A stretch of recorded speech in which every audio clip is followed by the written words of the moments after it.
Sarvetra Sukhina Santu Sarve Santu Niraya Sarve Bhattana Pashyantu Ma Kasyat Dukhamapyuna. Om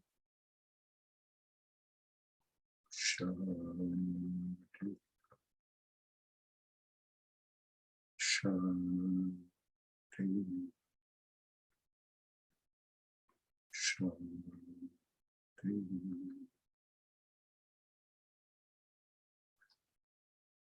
Hari Om Tat Sat.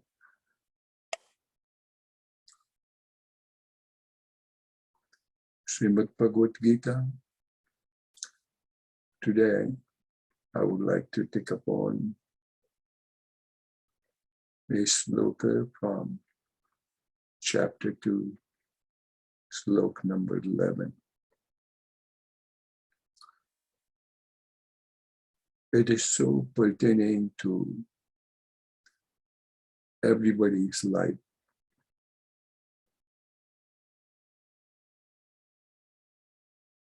When one of our beloved passes away, we mourn. We remember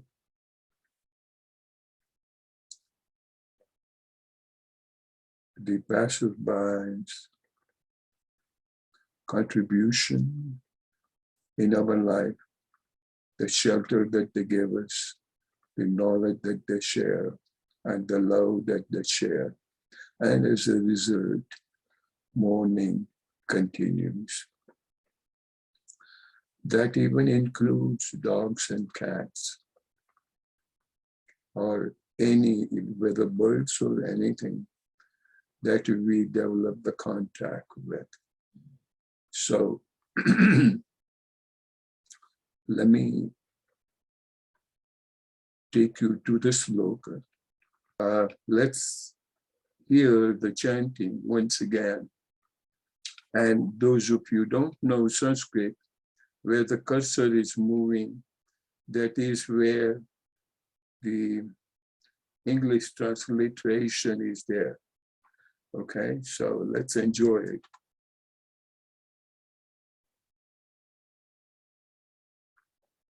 Shri Bhagavanuvāca Ashocyananvashocatvam Pragyavādāmscha bhāshase Gatasu nagatāmsunṣcha Nānushochanti panditaha.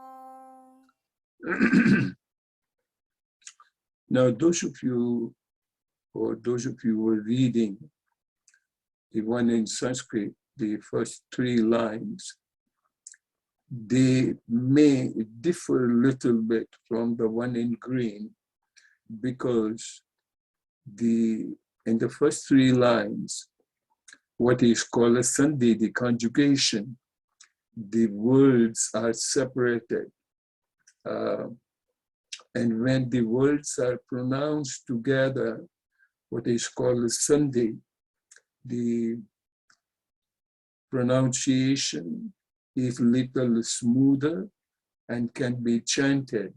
So, but now I will look at the first 2 lines and let's see what does it say. And before even I begin into it, let's look at the translation. The Supreme Lord, Bhagavan Sri Krishna, tells us what? While you speak words of wisdom, you are mourning for that which is not worthy of grief. The wise lament neither for the living nor for the dead. Very heavy sentence. The wise lament neither for the living nor for the dead. So let's look at this. The first word is asochan, cannot be understood, and which is not really worth wording for, or something which is not it's not even worth thinking about and worrying and mourning about. Asochan, soch means to think. Anvasochaha. Anvasochaha is a, we are mourning.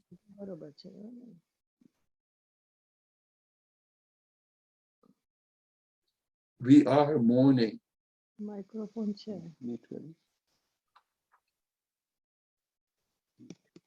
Would you kindly turn your microphone off? I appreciate. Thank you. ये तो unmute करो पड़ता है.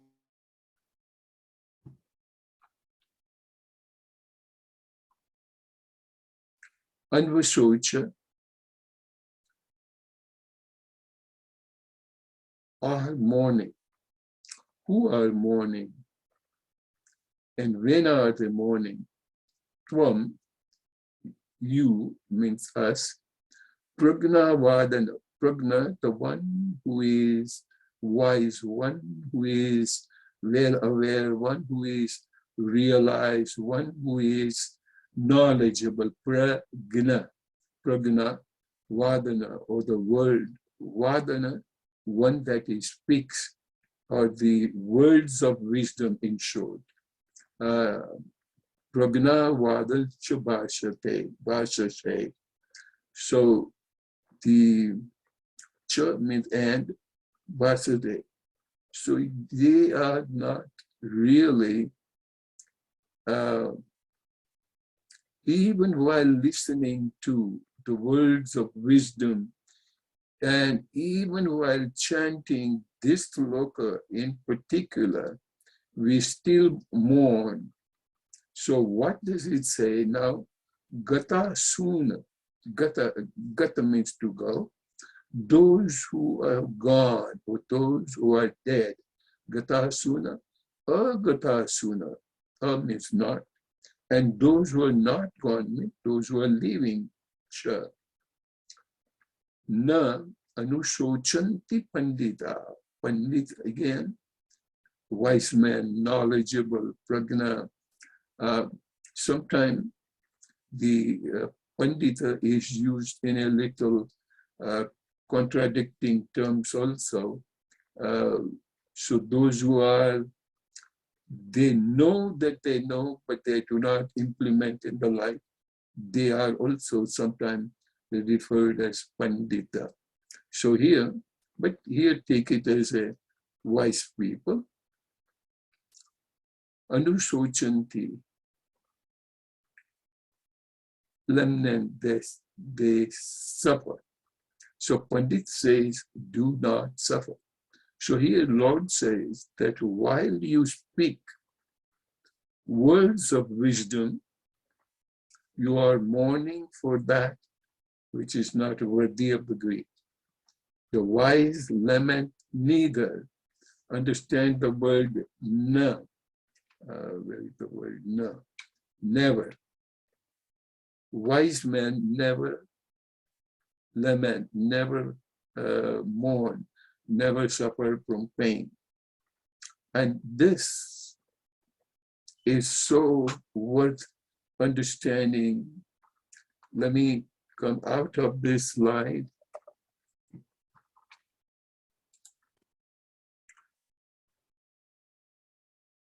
Wise lament not.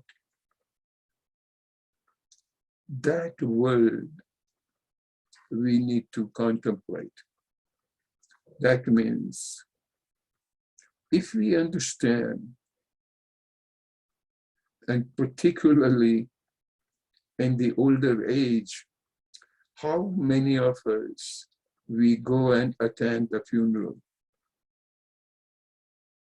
and the family members mourn a lot, and the others' friends, they mourn also, but not as much, but they do mourn.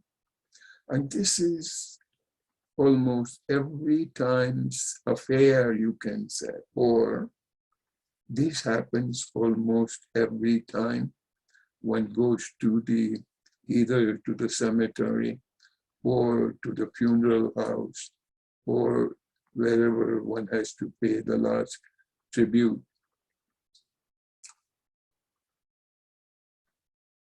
And the priest, whosoever talks about the eulogy, also mentions some such sentences and some such memory that you may not have a choice but to recollect the memories and the deceased person's contribution in the family. And every time they say, may God give you strength to bear it. And most of the time, do we really mean it? That may God give you strength to bear it. Instead, of course, this you may be saying it for the social reason too. But if we have to learn the lesson, what we need to learn, that passerby is not dying, is not passing by, but it is the body that is passing by.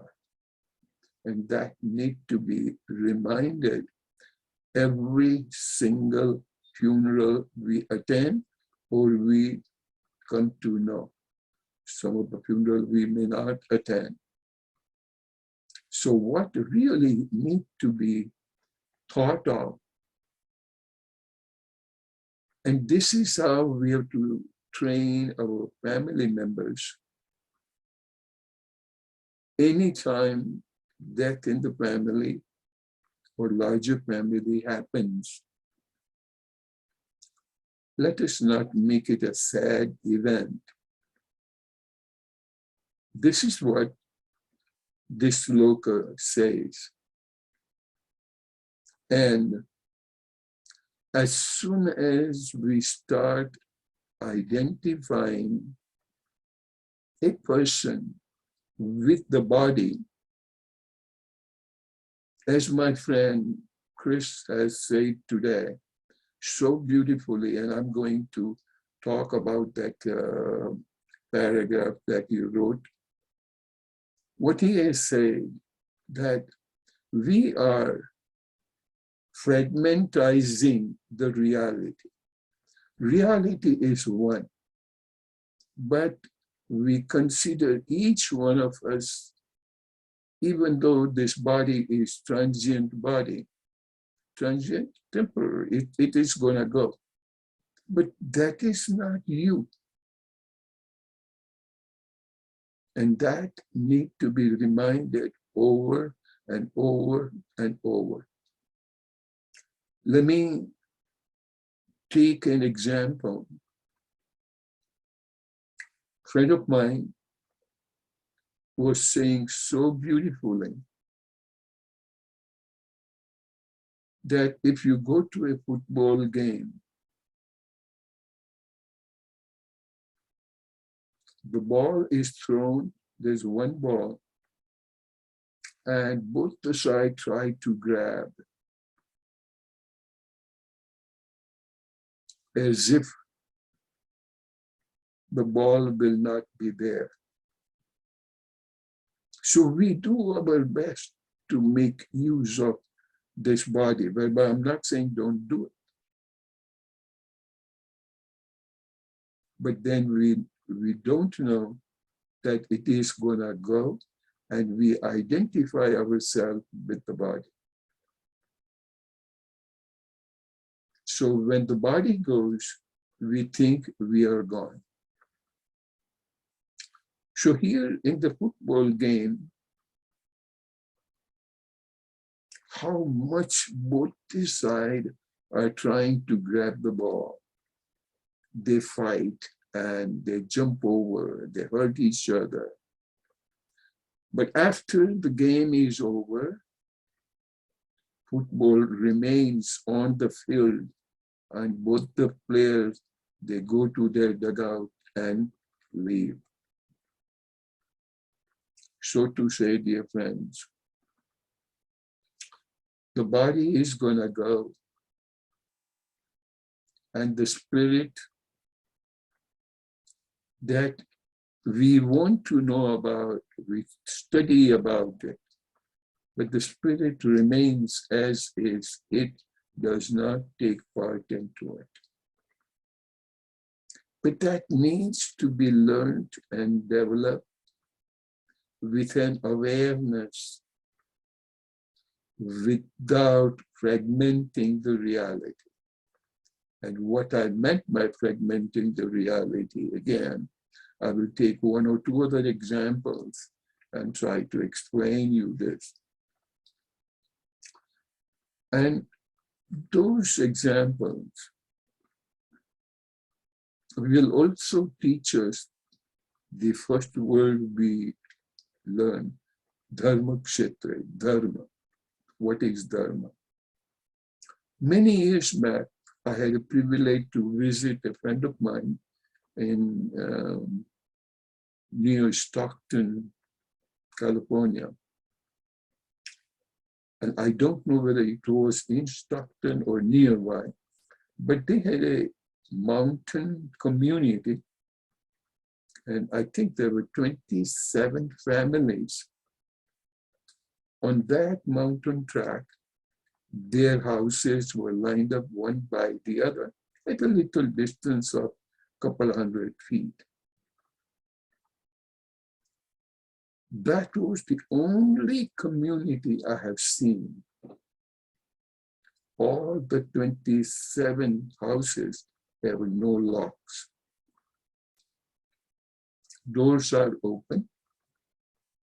Anybody, family members can go into anybody, whereby there are no separations, that it is Labart family, this is Sonaj's family, even though for the practical purpose, they may be having it.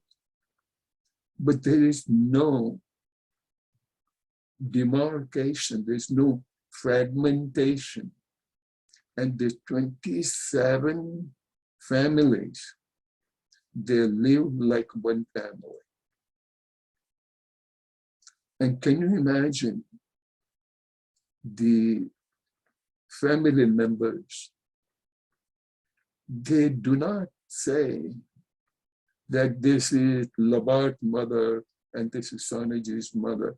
Everybody's mother is mother, mom. And the love that they share as if there's only one family.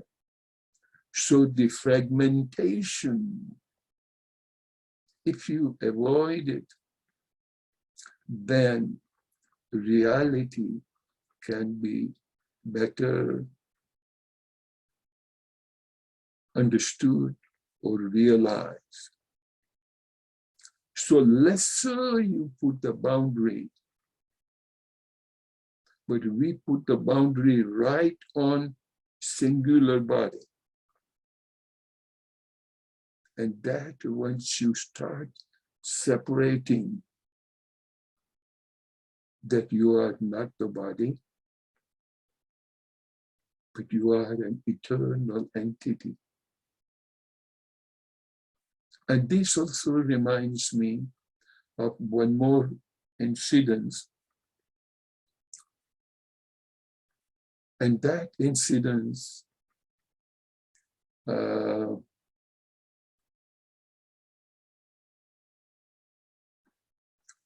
person was working so hard, and the person was told that why you care for the money or the wealth. If you are there, then the wealth is there. So understand and take care of your body. Or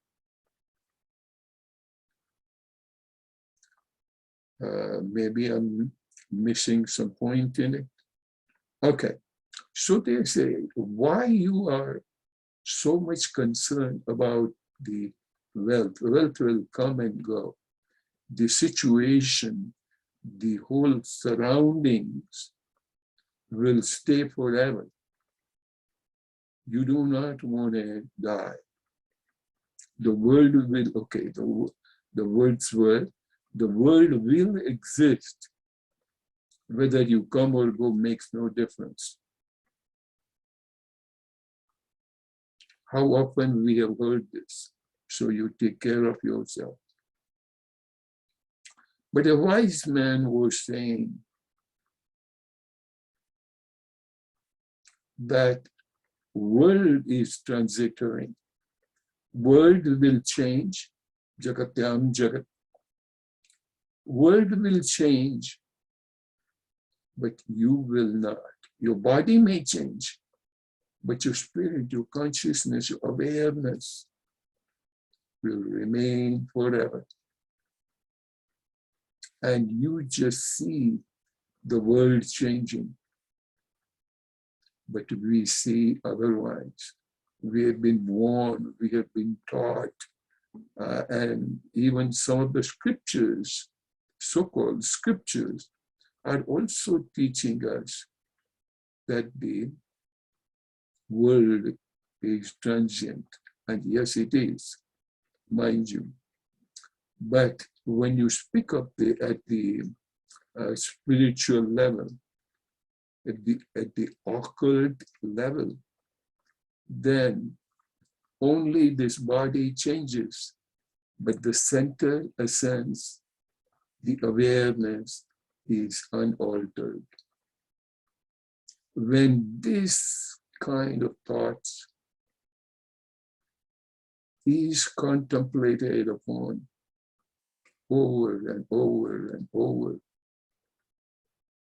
and any time when you go to a funeral and do not get carried away with the social norm. Social norm, it will continue as if the body is gone, he is gone. But any time when we think that when body is gone, he is gone, that is subjected to lamenting. That is subjected to mourning.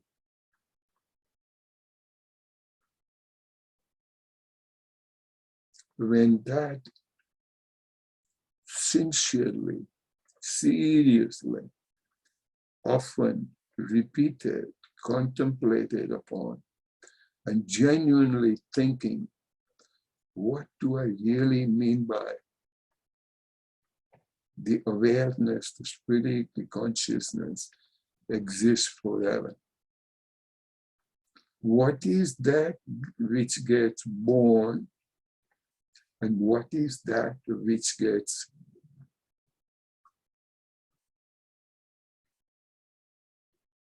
passed away or transiting?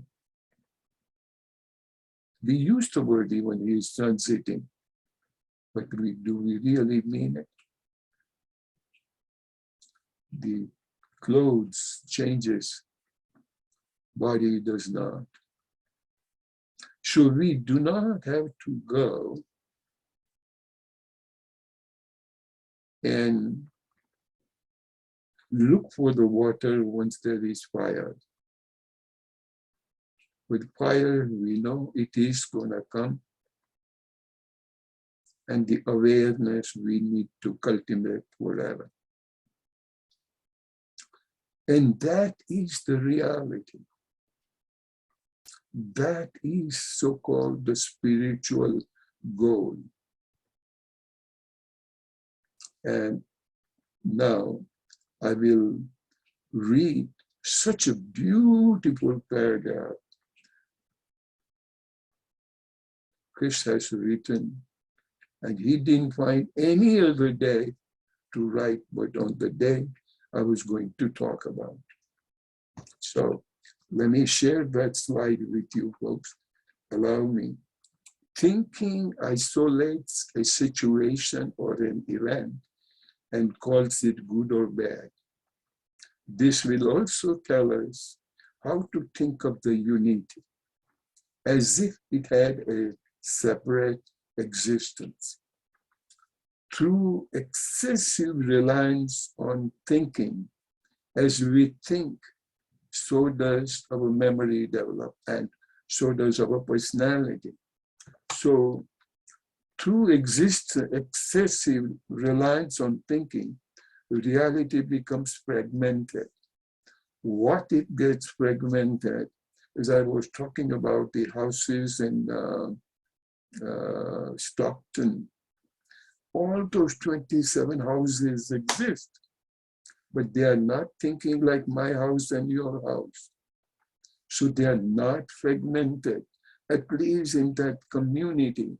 So I am so happy and proud of thinking of that it, even though fragmented, it is small community, but they are planting the seed of non-fragmentation. This fragmentation is an illusion, but it seems very real while you are trapped in it. And yet the universe is indivisible. Word universe, how broadly he has used it, beautiful. And yet the universe is an indivisible whole in which all things are interconnected, in which nothing exists in isolation. More and more we think of I-ness and my-ness, there comes the sadness, there comes the loneliness, and loneliness follows into depression. But if you consider that the world is yours and you are of the world, and you try sharing your life and your thinking, your helping hands, you will never feel sad. And a Swami friend of mine was telling me that those who feel lonely, those who feel isolated, those who feel depressed, they said the only thing you got to do is just go out and do some service, serve the society, and you see that will go away. And how and where and why it will go away, because as Chris says, no fragmentation. And the reality together is nothing but love, is nothing but peace, is nothing but good and bad, like and dislike. Our problem comes because of like and dislike. And okay, let me finish this paragraph. The deeper interconnectedness of all things and events implies that the mental labels of good and bad are ultimately illusory. They always employ a limited perspective, and so are true only relatively and temporarily. Hari Om. What better time Kish could have found to write this paragraph?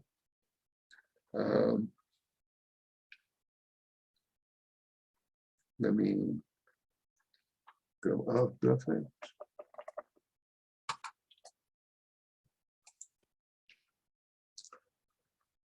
And again, understand, this kind of thinking will come after proper contemplation. And I would say it's not he who has written this, but this got written by him. During what time? During silence.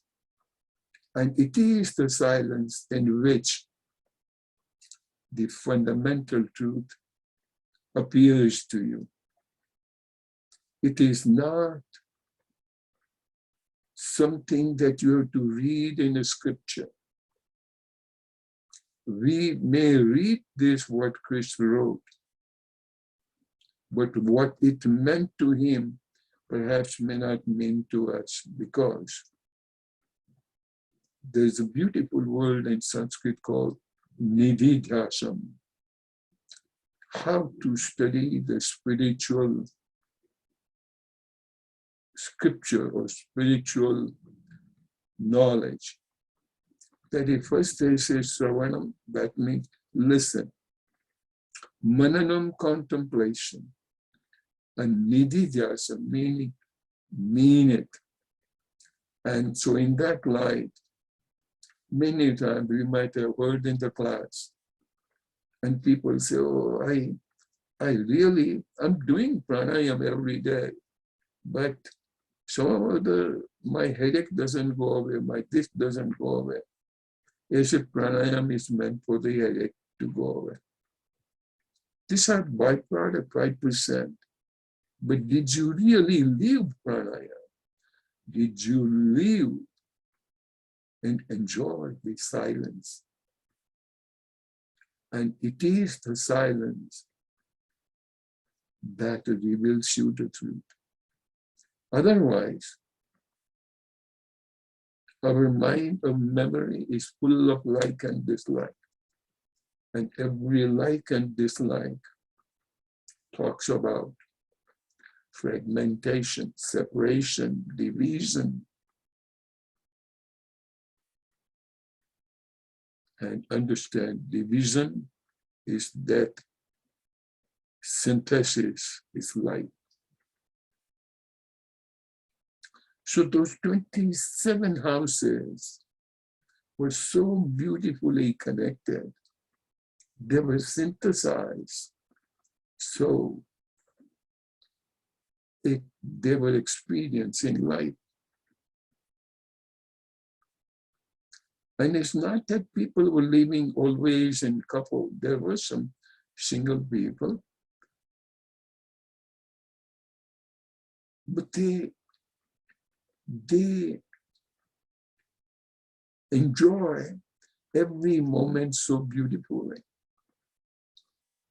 And to the degree that when I was the guest to my friend, all the neighbors thought that this is the guest to our community. And then they loved the guest so much that the lady next door, I will never forget, I feel so gratified, so much gratitude. That the lady next door, when she came to know that I'm going to visit, and by the way, she was only 97 years old, true German spirit. She cooked for me 25 different kinds of cookies to express her joy that how nice that this young boy is coming to our house, our community. This is possible when we avoid the fragmentation. And fragmentation is not on the word, but when it becomes your living, that you even do not know the word fragmentation. Only thing you know is synthesis. And when you have lived the word synthesis, when you have lived the word synthesis, that part of lived synthesis is called nididhyasa. Meaning, unless and until you've gone into and enjoyed the silence, and some such revelation will appear to you, and your mind will not be talking about the fragmentation of like and dislike. That means what? You have not I poorly say many times that you are not burnt enough to know that the fire is hot. But at the same time, I should have said that you haven't really lived the synthesis life, oneness of the life, to know that the life is love, life is peace, life is compassion. But that thing is possible only when we go beyond ourselves and beyond I-ness and my-ness. As soon as we get out of this I-ness and my-ness, and when you realize nothing is yours, that's the time everything is yours. Otherwise, we'll be lost into so-called the word security. And that security, that fragmentation, my friend Chris calls it illusion.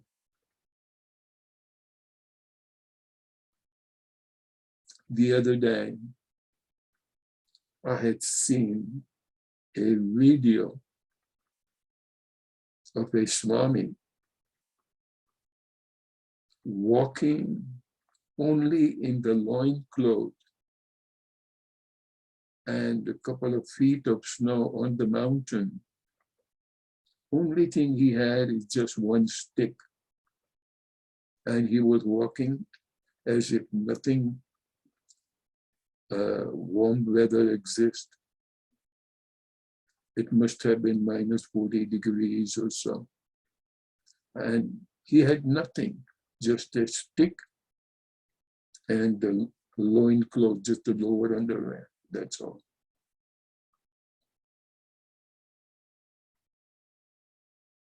What is it? He is in such a unison with the atmosphere or the universe that there is nothing like my-ness and I-ness. It's not my body. Even though we know it is. Bare feet. And this was photographed by some of the soldiers who were guarding that boundary border. And this is what I call nididhyasana. That means what? You are born, you are not born. The birth has been given to you by the universe. And if you do your role, then the world or the universe will support you. And going back to that community of 27 families, this reminds me of good old barter system. What I meant by barter system, if you go way back, where there was no currency, no nationality, no countries, no separation. Civilizations were developed on the riverbank. And different people, depending upon their ability and the availability, somebody may be cultivating rice, somebody may be wheat, somebody may be growing vegetable. And it's not that I gave Chris 10 pounds of rice, so he has to give me 10 pounds of wheat. No, depending upon who has how much of need. And they bring all those crops together, and whosoever wants something, they get that. And at that time, nobody thinks that rice is mine and wheat is yours, and potatoes belongs to XYZ. So each person contributes to the best of their ability. And that is their duty. And that is their dharma. Dharma kshetre, kurukshetre. Once you live with that awareness, tell me where death can touch you, where illness can touch you, where good and bad can touch you, and hence no fragmentation. Chris, I am so proud of you. And I will stop here.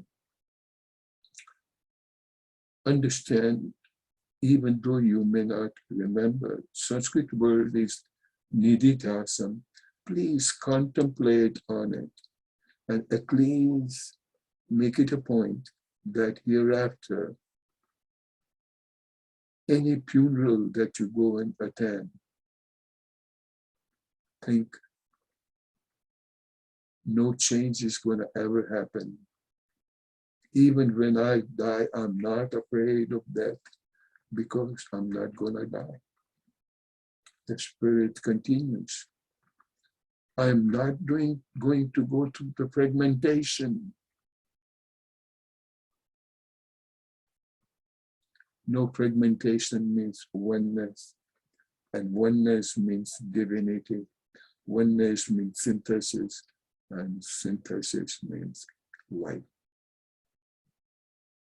So let us start contributing whatever divinity has given us, whatever allocations have happened to us.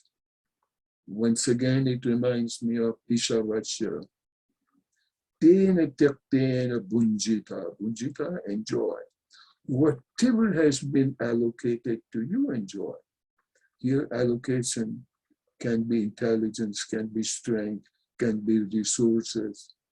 So whosoever has learned to grow rice does it. The wheat does it. Vegetable does it. And whosoever ladies, they think that these people are working in the field. Somebody has to manage the house. And when they maintain the house, they manage the house. At that time, they never have even 1% of the thinking of, pardon me, but women's lib. So such a united, synthesized family. So we'll make it a point, we'll contemplate on non-fragmentation synthesis. Let me stop here and I will let a few minutes for questions and answer.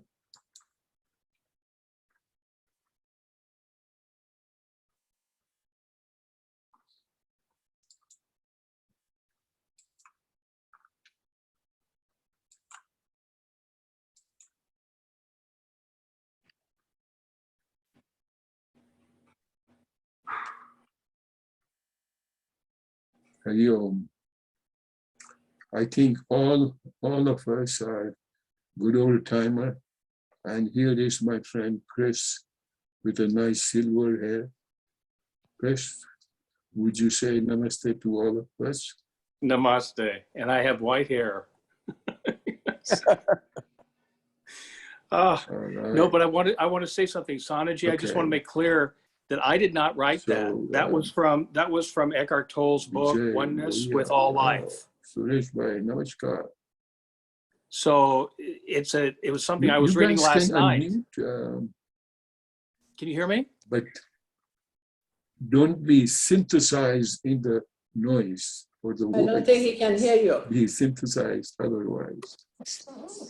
All right. Anybody whosoever have any question or suggestion, do so. I have a question. Suresh bhai, no microphone. I cannot hear you. Your Unmute yourself. All right, thank you. Suresh, go ahead. I apologize. Yeah. Please expand on Nidhi Vyasa, that word not clearly audible. Oh, okay.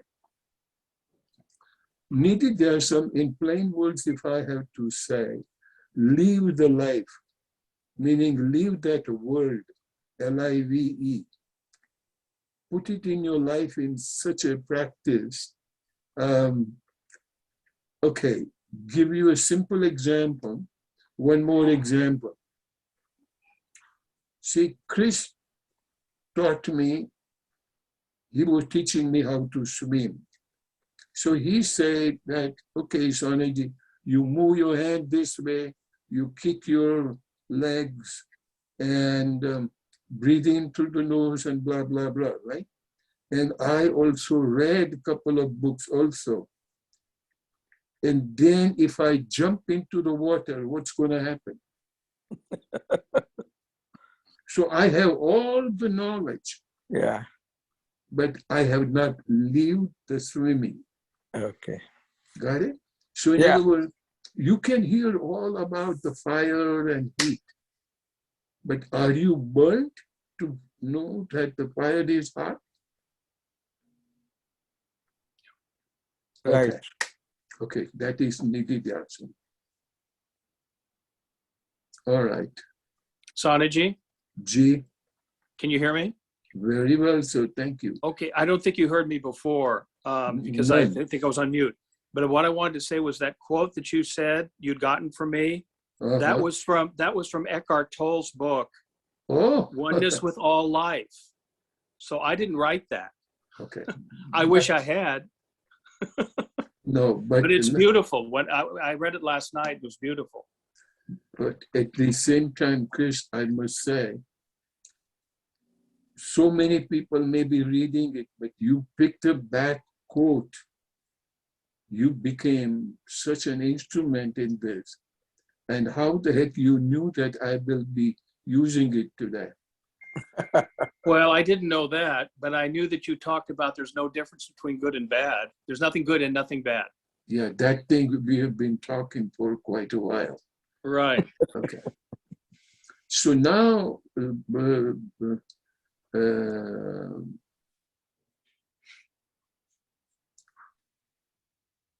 lawyer said, what I meant to tell you once again in this contest, we say what nothing wrong, nothing bad and nothing good.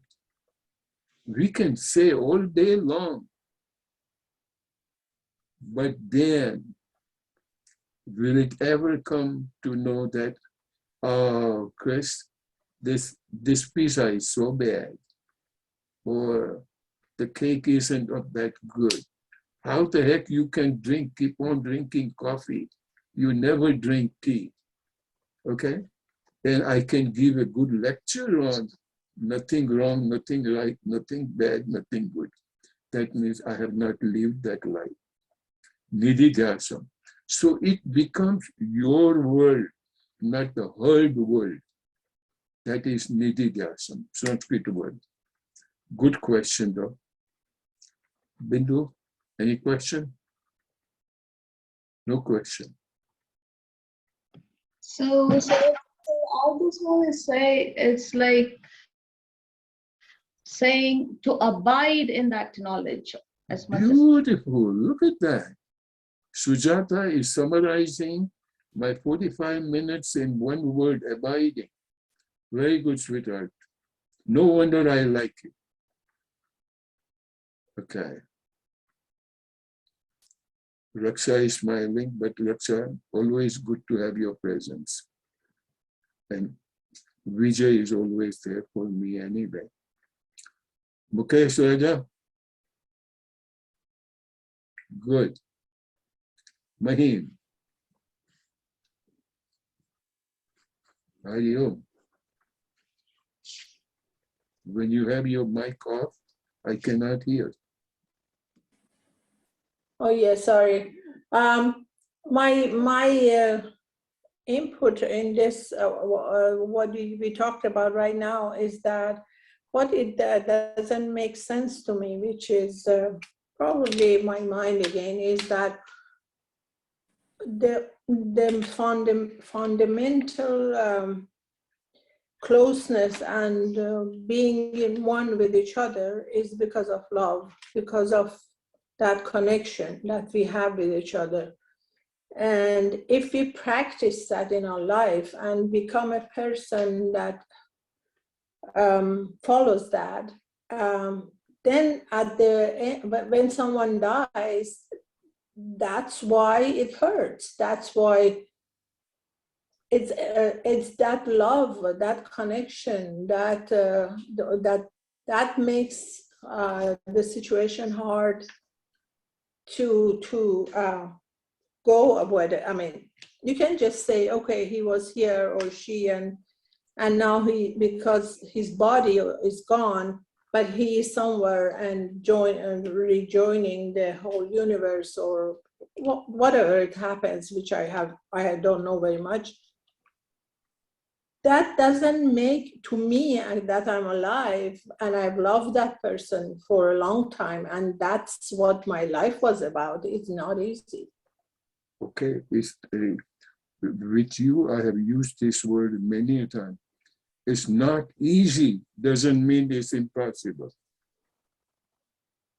But my question for you is, do I want that? Again, your choice. If I have that close, if I have, I said, oh, okay, it's done, finished, and he's gone or she's gone, and that's it. Do I want to be that person? Do I want to be, because what I'm trying to say, that being a human being and having these emotions, it makes us who we are. So okay, let me just summarize it in a little different fashion. Very good question, though. Yes, we humans are full of emotions, and it is up to the one how far you want to be subjected to those emotions. When you don't cry, that doesn't mean you did not appreciate. But if you genuinely acknowledge that and let the person go, okay, you are advancing, and the departed soul also gets advanced, because then your love does not bind him or her. Synthesis growing together. Okay. We'll talk about it, and it's a very good question. Anybody else? Thank you. But, you know, I'm not saying all of us we have reached there. But the reason we are studying it is to remind ourselves that now, some point in time, I have to have a float around my body, and I have to learn how to swim. Chris taught me all about as to how to move the hands and legs, but unless I go into the water, otherwise keep on suffering. All right. It's a two-way street. There's suffering and joy, and on one because of the other, or being you know, in a bad place, then coming out of it and reaching the good place. All are a part of each other. So suffering, it happens because of that love and connection. Otherwise, we would be like robots. I will not say so. Let me give you just, and I will summarize your question. When you are sitting in silence, at some point you must have experienced that you don't know who you are, but you are in such a bliss condition. Now that bliss condition is beyond the suffering, is beyond fragmentation, is beyond like and dislike. And that is your experience. That is true, yeah. Yeah, okay, so think over it, okay? Okay, That's all. thank you. And mind you, this is everybody's question. Maheen is crazy enough to ask this similar question on behalf of everybody. Okay. Vyomesh bhai, any question? No question, Hari Om. Umaben, any question? She's not here right now, but That's okay. mhm. That's fine. Alicia, Alcina, sorry. तो तुम बोल देना नाम तो Hari हमारा Om, no question. No question. Gemini Ben, my great meditator. Look at her seat. It's so inspiring, huh? She's Hari Om bhai. Sorry, time wise મારાથી મને લાગે છે કે મને ખબર નથી કયા ટાઈમે ચાલુ થાય. નવો ટાઈમ છે આપણે?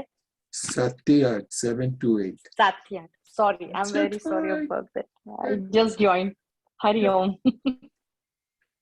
This is all. Whatever little prasad you can get, that's enjoyable. And prasad we get also because of your presence. Venkat, Hari Om. Venkat, any question? Hari Om, no question. Hari Om. So, Sunilji, I have a question. This is Vijay. This Mahim's question is a big topic to discuss.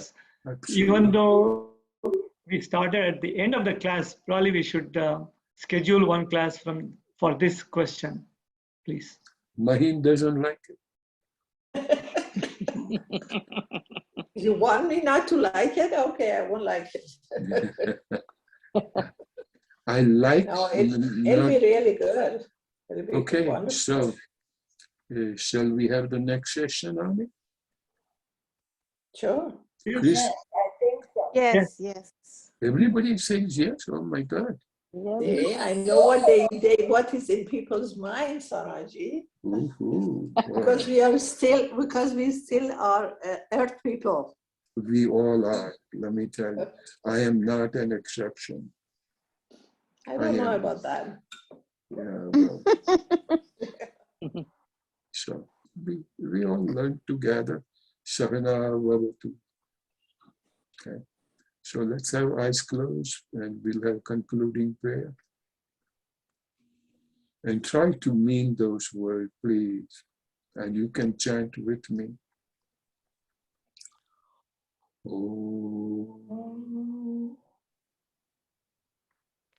Purnamada Purnamada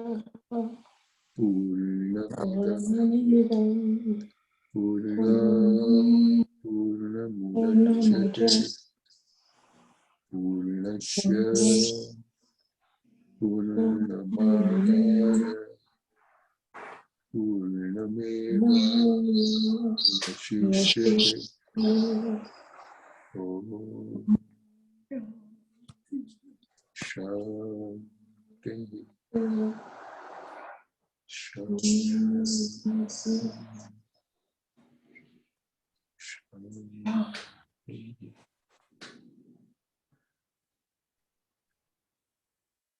Hari Om. That's it. Thank you all. Lovely company. Oh my God, so beautiful.